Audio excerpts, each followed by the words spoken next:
Hi everyone, I'm Dr. Anna Kutaya, bringing you the April installment of the Milford Super News. And while not a typical Super News, I will be sharing with you our great plans for Phase 3 of distance learning in Milford Public Schools. But first I want to start with a personal story. I was born and spent the first 5 years of my life in Bronx, New York. We lived in a third floor apartment on 187th and Arthur Avenue. And boy, did I love it there. Everyone knew everyone. We spoke Italian. There was no need to speak English. And it was just a cute little community for us to, my brother and I, to just grow up in. But at the age of 5, my parents decided to move to upstate New York, to a town named Mahopac. And while I hold Mahopac near and dear in my heart and have so many great memories, it wasn't exactly an easy start. We moved in August, and yes, only a couple weeks later, I started kindergarten. And I didn't know any English in an English-only speaking school. So it was a pretty rough start.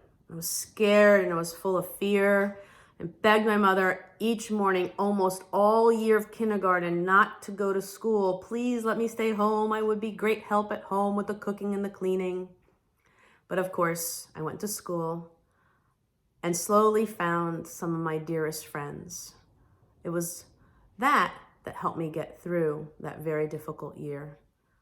And it was through the care of next door friend Jennifer and around the corner friends Christine and Angela that I was able to get through. And when I look back at kindergarten year now, almost 45 years later, I remember the kindness and care that was extended to me by those friends, by that greater school community actually, because my mother found friends also in our neighborhood. Albeit English speaking, she got to learn the language quickly. And it's, I think, that care and kindness that we remember when we look back on difficult times, the care that comes from people around us. And I think it's that very same care that has gotten us to a plan for learning that I think is just right for our students right now.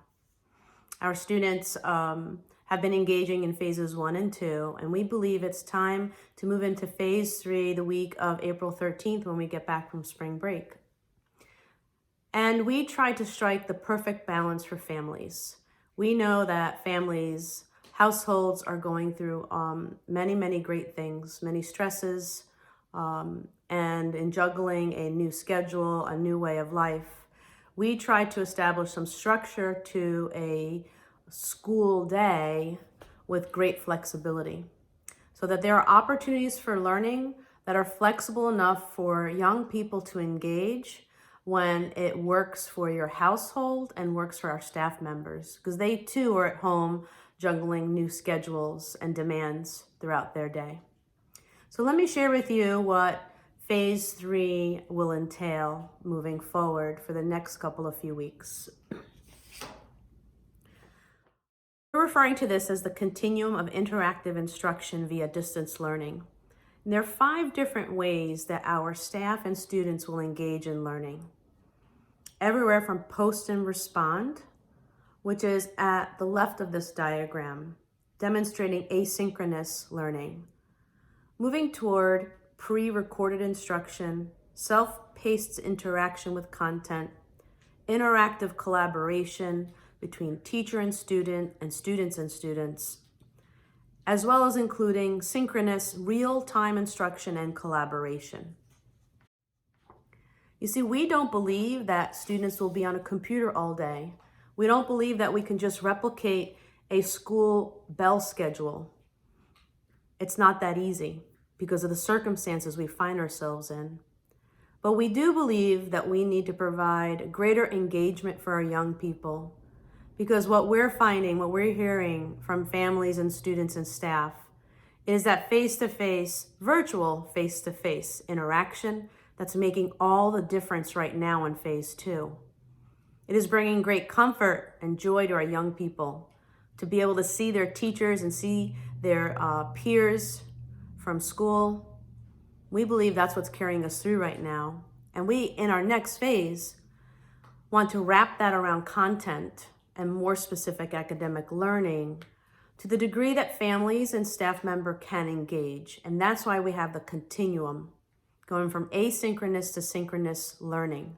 And while there will be live opportunities to engage between teacher and student to student, we have built those opportunities that they're also flexible, not to add additional stresses to families who are already finding it difficult to juggle it all. Our aim in phase 3 is not to hit perfection. We know that this is a process. This is the very first time that any of us had tried to bring online a school district of 5,700 students and 700 teachers, all in a matter of a couple of weeks.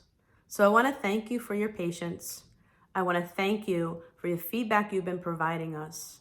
And I know that we can count on both of those as we move forward in 3.0 of distance learning.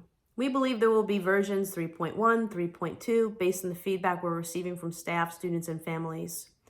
And we're okay with making modifications because this is a learning process for all of us. I hope that you are staying home and staying safe. I hope that you are engaging in self-care. And it is still my desire and goal, and can't wait to be able to see all of us once again in our classroom hallways and our schools. Until then, take good care of yourselves.